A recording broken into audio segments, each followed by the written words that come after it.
Chile, el banquete de los cínicos y la complicidad del soberano. Bienvenidos nuevamente a este espacio de análisis crítico y reflexiones profundas. Hoy no iré en búsqueda de consensos ni alivios retóricos. En esta oportunidad intentaré diseccionar en lo que considero una autopsia nacional la anatomía de un fracaso que a mi juicio tiene dos responsables: una clase política parasitaria y una sociedad, el llamado soberano, que parece disfrutar de su propio ridículo. Es de esta forma que pienso que Chile no solo atraviesa una crisis económica, atraviesa un desahucio valórico, ético y moral. Lo que en los años 90 era un crecimiento vigoroso, cercano al 7% anual, hoy es una fantasía nostálgica, donde celebrar un crecimiento del 2% se vende como un logro. Esta parálisis es el resultado de una clase política que ha utilizado al país como un laboratorio de aficionados, implementando experimentos que, desde Bachelet hasta Boric, han destruido la inversión y la productividad bajo el pretexto de una justicia social que nunca llega a los que financian la fiesta. La irresponsabilidad ha sido transversal.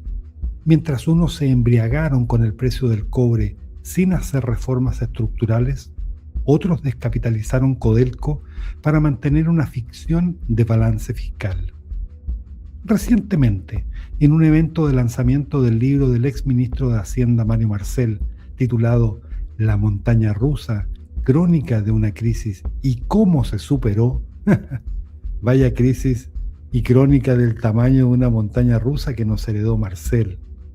En esa actividad se le recordó a la administración económica de Marcel Grau Martínez del gobierno de Boric que la suma de sus reformas elevó los costos laborales de forma desastrosa, ignorando que uno de los deberes fundamentales del Estado es garantizar las condiciones y clima para la generación de inversiones y empleo sostenible y sustentable por parte de privados. Pero mientras la economía se congela para el ciudadano, el Estado engorda de forma mórbida, negándose sistemáticamente a ponerse a dieta. La pornografía del privilegio en el aparato público hoy es impresentable. Es irracional que asesores del Consejo de Defensa del Estado perciban sueldos superiores a los 15 millones de pesos o que secretarios del Congreso alcancen remuneraciones brutas de 19 millones, superando incluso al presidente de la República. Todavía resuenan en mi memoria afirmaciones del año 2014, cuando en el marco de la tramitación de la ley que puso fin al sistema binominal, modificando la composición de la Cámara de Diputados de 120 a 155 escaños y el Senado de 38 a 50 integrantes, defendieron públicamente la célebre frase de que la reforma electoral tendría un costo adicional cero, o que no generaría costos adicionales. Fueron Álvaro Elizalde, en su rol de ministro vocero de gobierno, que defendió reiteradamente en medios de comunicación que el incremento de legisladores iba a funcionar con los mismos recursos que se iban a reasignar. Por otra parte, Rodrigo Peñailillo, como ministro del Interior, insistió ante los informes técnicos que proyectaban un gasto millonario que, si bien la logística conllevaba recursos, para el Estado el impacto neto sería igual a cero, debido a ajustes internos en el presupuesto del Congreso.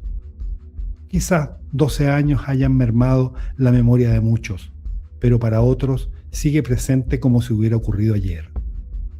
Este escenario se vuelve violento al compararlo con la vieja tradición republicana del expresidente don Jorge Alessandri Rodríguez, quien caminaba desde su departamento en calle Phillips hacia La Moneda como un ciudadano común, convencido de que a la vida pública se va a servir y no a recibir honores ni beneficios. Hoy, esa mística ha sido asesinada por una casta que se cree aristocracia, rodeada de autos de lujo y choferes pagados por quienes apenas llegan a fin de mes.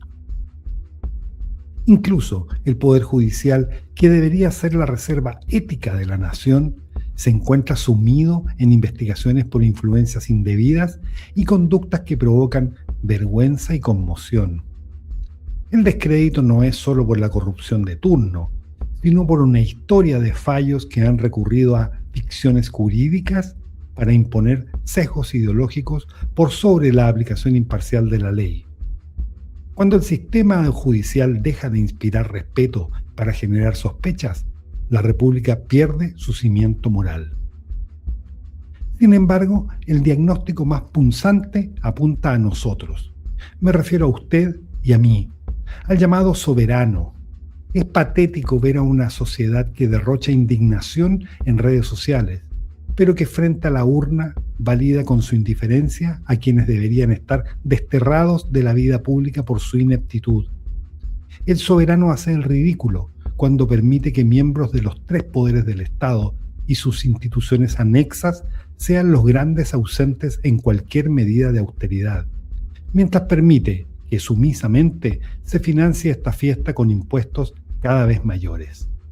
Validamos un sistema donde el privilegio del funcionario público es intocable, mientras el trabajador privado asume en solitario los costos de la crisis. La democracia tiene muchas virtudes, pero también tiene una exigencia ineludible, y es que obliga a asumir las consecuencias de las decisiones colectivas. Ningún político llega solo al poder, ningún parlamentario se elige solo, ningún sistema se perpetúa sin consentimiento. Por eso el problema no puede reducirse únicamente a la conducta de quienes gobiernan. Debe necesariamente incluir a quienes observan, se indignan, critican y finalmente vuelven a validar las mismas prácticas mediante la indiferencia, la resignación o el voto desinformado. Peor aún, asumiendo en una multa la desidia de no votar, pudiendo hacerlo, como si el pago de esa multa los eximiera de su responsabilidad.